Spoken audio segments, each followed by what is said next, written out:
Welcome to Nature Therapy Online.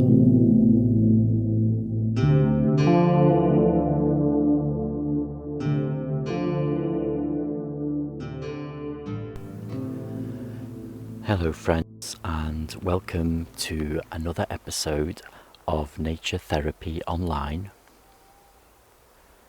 My name's Stephen McCabe, and I'm an ecotherapist living in Midlothian in Scotland. And this podcast is all about connecting with nature for our well-being and also for the well-being of nature itself.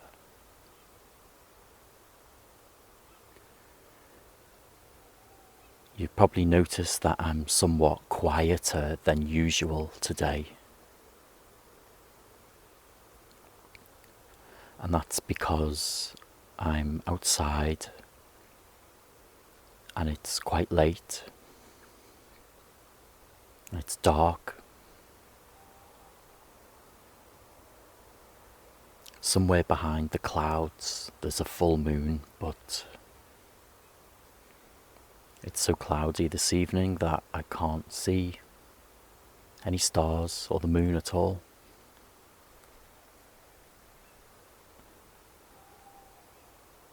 You might, if you turn up your volume loud enough, you might hear some owls, perhaps.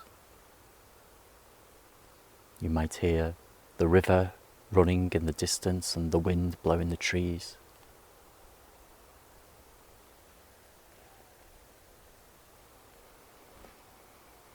And today, I wanted to talk about something that I think we don't think about too much because it's such a part of life. And it dictates how we live and how we structure our lives so deeply that I think we take it for granted. And that's the light of the sun and the darkness of the planet when the sun is not here, light and dark. And I specifically wanted to look at being outdoors in the darkness, going out when it's dark. How does that feel for you?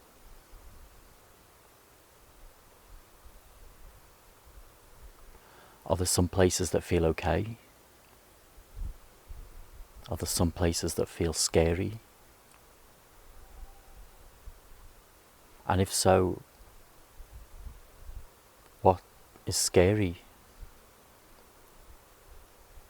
Is it because if we are sighted at least that we can't see and we rely on our sight a lot if we're sighted? Is that what it's about? Is it from stories, or is it something inbuilt in us? Is it a cultural thing? Or perhaps you feel comfortable in the dark. I feel very comfortable here where I am, but there's a good reason for that, and that's because I'm in my back garden and I feel very safe here. And I'm at the back wall and I'm looking over and there's nothing here but fields and hills and trees, and I can hear a river. There's probably some sheep.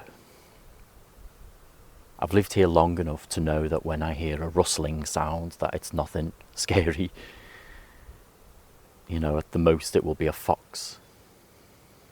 That's probably the most brutal thing you can find in the wildlife in Scotland. But still, I feel safe because I'm at home, I'm in my garden.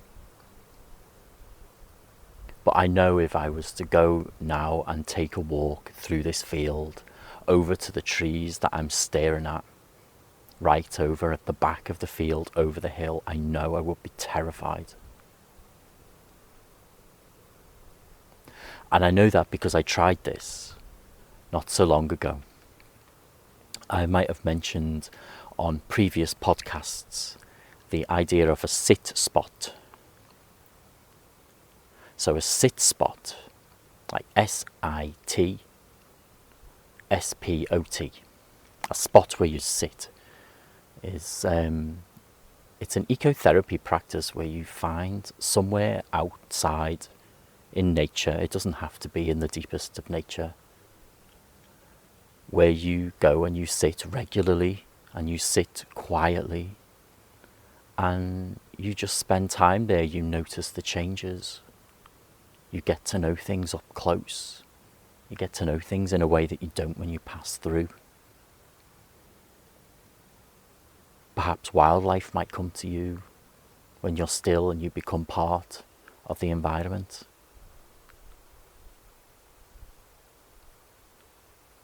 But how this idea of the sit spot ties in with what I'm talking about here today, about darkness and how we feel about being outside in the dark, is because I have a little sit spot, and it's in the forest nearby to me. A 5-minute walk down the road, perhaps a 10-minute walk. And nobody goes to this forest in the night time. To be honest, not many people go to this forest in the daytime. That's one of the things that I love about where I live. But this feeling that I had in my sit spot, and it's a nice place, there's a broken old tree by the river, and I just sit there down in the valley. And in the daytime, the sense of aloneness is peaceful. I feel like I can be with the nature around me without bumping into any people, without feeling that I have to play the social games that we need to play, the hellos and the how are yous, all of that kind of thing. But I went down there when it was dark at the start of the winter, and I knew I would be frightened, but I don't think I appreciated just how frightened I would be. I went down there and there were moments where I was absolutely terrified. I was so scared. But I don't know what I was scared of. Because logically, there was nothing there to be scared of. Not really. The chances of harm coming to me were very slim. There's no big dangerous animals in the wildlife in Scotland, not anymore. People killed them all. Historically, that's what happened. No bears, no wolves. Not that wolves would attack people anyway. But that's a topic for another podcast. But I was so scared, sitting by the river. It was so dark. And I decided that I was going to sit there for 10 minutes. And I became less frightened and less frightened. And I realised that the thing that I was frightened of the most was being seen by other people. I was frightened that I might frighten another person. How ridiculous is that? I was also frightened of being judged. I thought, if somebody comes and sees me in the night time, this man alone in the forest, how scary might that be for that person? And then I thought, if that person was a woman, that could be even more frightening for that person. And then that made me even more frightened, sitting there and letting my mind imagine these scenarios, these uncomfortable social scenarios that didn't happen. And I tried to let go of all of that and just sit and enjoy the forest. And I was still scared and I was still frightened, but I did. For a few minutes. And then when I got up and left and got to the top of the valley to get out, I was kind of scrambling and run. I ran a little bit. And it's a topic that I wanted to bring to the podcast because now, obviously, I'm so privileged where I live, because I live in this village where I can just open my back door and be amongst a big, wide, open space. And I can be outdoors in the night time and feel safe. And I don't think I've ever really had that in my life, to be honest. I've lived in apartments and flats. I'm saying apartments, but it's Americanization. We call them flats here, but I've been chatting with some Americans today. I think it's rubbed off on me. But I've never really had in my adult life an outdoor space, and it feels so...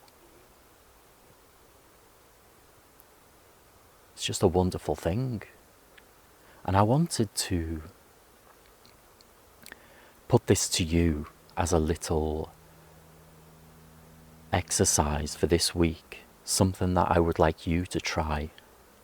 I would like you, if you can, even for a short space of time, and please only if it's somewhere where you feel safe and you know no harm is going to come to you, either physically or psychologically. But try to go outside in the darkness, in a place where you might not usually go outside in the darkness.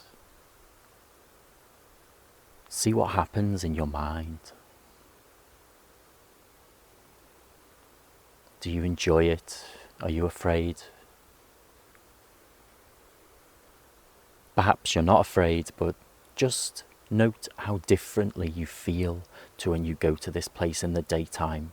You might feel good both times, but what's behind? Are they different feelings? I guarantee they will be. And reflect on how we live our lives by light and by dark. The massive impact that the turning of the planet has, and the power of the sun.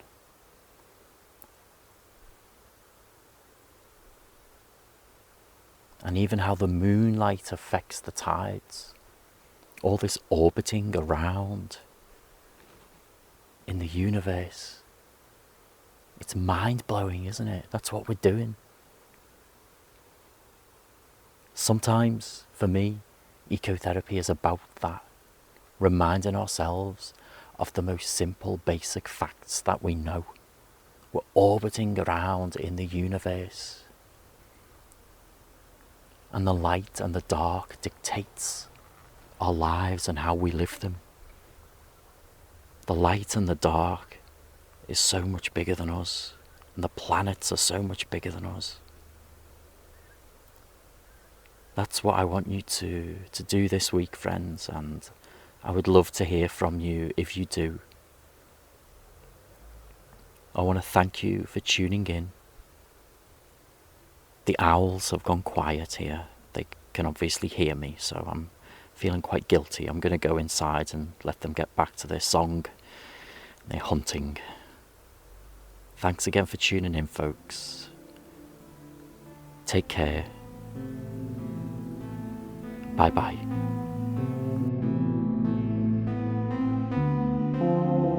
Visit me online at naturetherapyonline.net.